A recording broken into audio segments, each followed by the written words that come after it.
were killed overnight, but they said hundreds other are missing under the collapsed building in the north. Our correspondent Rushdie Abu-Alouf there reporting from southern Gaza. Let's get more now on the situation in Israel and in Gaza. I'm joined here in studio by Barbara Starr, a USC Annenberg Center senior fellow and longtime Pentagon correspondent. And we also have joining us Laura Blumenfeld, a Middle East analyst at Johns Hopkins School of Advanced International Studies. And Laura, just to start with you, I'd love to get your reaction on what we've been seeing playing out over these last couple of hours from Israel and what they're calling now this second phase of the war. Right. It's almost a non-invasion invasion. They're moving into the next phase, but the last thing they want to do is trigger a second front on the northern border. I think that's why you see them. It's sort of a toe in the cold water, just bit by bit. And that's sort of how Israel tends to succeed when they have targeted strikes, not a broad fist, but a pointed finger. And I think that the United States is encouraging that as well, because they're trying to limit the scope of the conflict.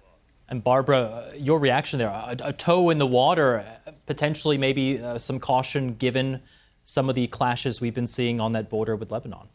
Well, I think that's right. I think Laura's exactly on point.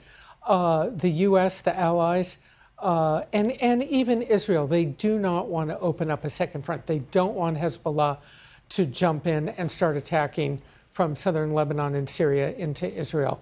We are seeing plenty of strikes across that border already, but they want to keep it under control.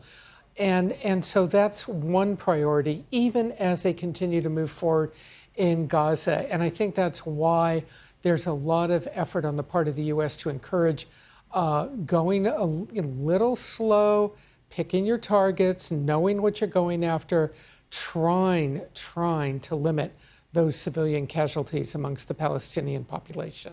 Of course, the latest casualty number that we're getting, around 8,000 people coming from the Hamas authority there that have been killed already in Gaza. Now, Laura, just coming back to you, I know you served as a senior policy advisor on the U.S.-Israel-Palestine negotiating team.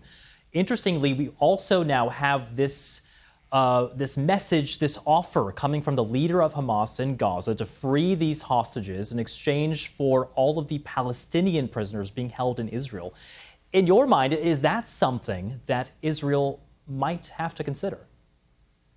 Well, look, from Hamas's point of view, they achieved their strategic, their military goals. They're ready to pivot now to work on their world image. For Israelis, it's exactly the opposite. Right? Everything they've ever accomplished has been through projection of strength, and yet they were caught off guard. I mean, Netanyahu's slogan has been peace through strength, and now he has war through weakness. So no, I think that the Israelis are going to, yes, go for a hostage deal, but only after they have a good pounding and pummeling of Hamas militarily. That's the only way they can restore deterrence.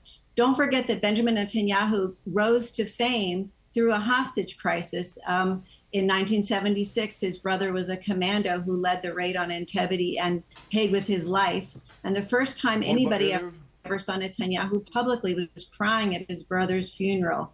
So it's not only political or military, it's personal for him, a hostage crisis. Barbara, these 200 or so hostages, how much are they looming over not only the military response from Israel, but potentially also a political response? Well, I think Netanyahu sort of put them as a second priority, if you will, right, earlier today. Military destruction of Hamas, item number one on the agenda. But I'm not sure how long that will be able to last. The families of these people are under tremendous strain inside Israel. They want their loved ones back. And, it's not just the hostages. We have a number of American citizens and Israeli, non-Palestinian citizens still in Gaza trying to get out. They have not been able to do that. There are an awful lot of people who want to see the hostages and those civilians able to get out of Gaza we saw that pressure, didn't we, coming directly from the families in Israel? We did. I mean, the families, I think, have made it clear they want their loved ones back at the cost of releasing the Palestinian prisoners, which doesn't exactly fit in with Netanyahu's objective for the military defeat of Hamas. So the pressure is likely to only build over the coming days, I think. Laura, speaking of pressure, we've heard now several calls for a ceasefire. We saw just yesterday the United Nations passing a non-binding resolution calling for the release of hostages, a ceasefire, humanitarian considerations. How much is the pressure mounting on Israel? How should Israel respond to many calls from around the globe to come and allow aid, at least, into Gaza? Well, look, there's clearly an inverse relationship between humanitarian suffering in Gaza and support for Israel. That said, if you talk to the Israelis, here's their mindset. I'd rather be hated and alive than loved and dead. For them, when Netanyahu said this is like a second war of independence, what he meant was in 1948, we were fighting for our physical borders. Now we're fighting for the very idea of Israel, where the safe haven for the Jewish people has been turned into a slaughterhouse. So yes, they hear, the cry for a ceasefire, but for them, it really is a fight to the death. Former Prime Minister Ehud Olmert once said to me, when it comes to Hamas, all they want to do is kill us. This isn't an eye for an eye. It is an eye. Of course, we're not just talking about Hamas here, are we? We're talking about innocent civilians, people living in Gaza, and that's where we hear those calls even from the head of the United Nations saying that aid does need to be delivered to avoid even more casualties among people who don't play any role in this conflict.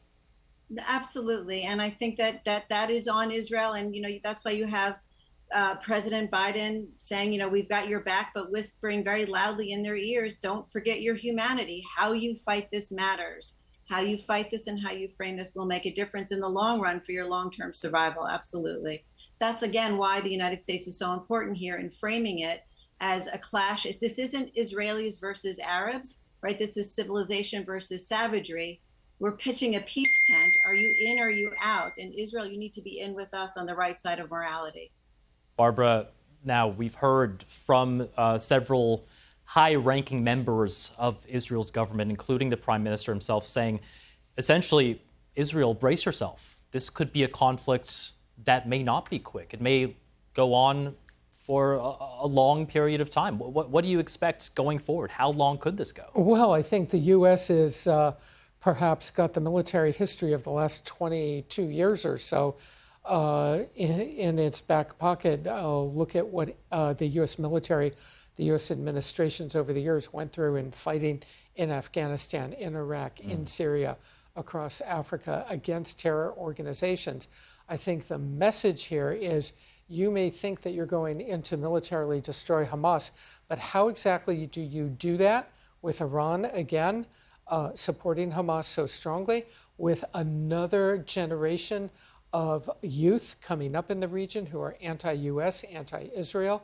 And even if you killed every single person that had the label Hamas supporter, there will be more. You cannot kill your way out of a war.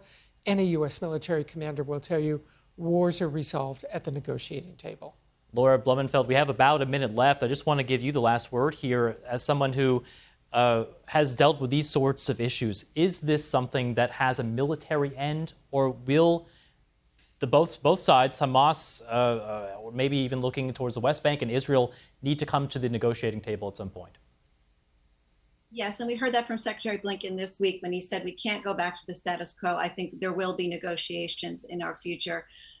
When I worked for the State Department under President Obama, we focused on tangible issues, right? There was borders, security, Jerusalem, refugees. I think one thing that is certain going forward for the next round of negotiations, we're going to also have to pay attention to the intangibles, things like narrative. The two societies obviously have clashing narratives, and we need to address that.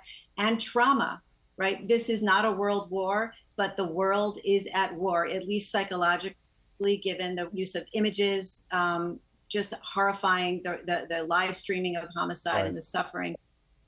So I think we're going to have to pay attention to that going into the next round of negotiations. Intangibles matter. Right. Laura Blumenfeld, staff writer at the Washington Post, Middle East analyst at Johns Hopkins School of Advanced International Studies. Barbara Starr here in studio, a longtime Pentagon correspondent.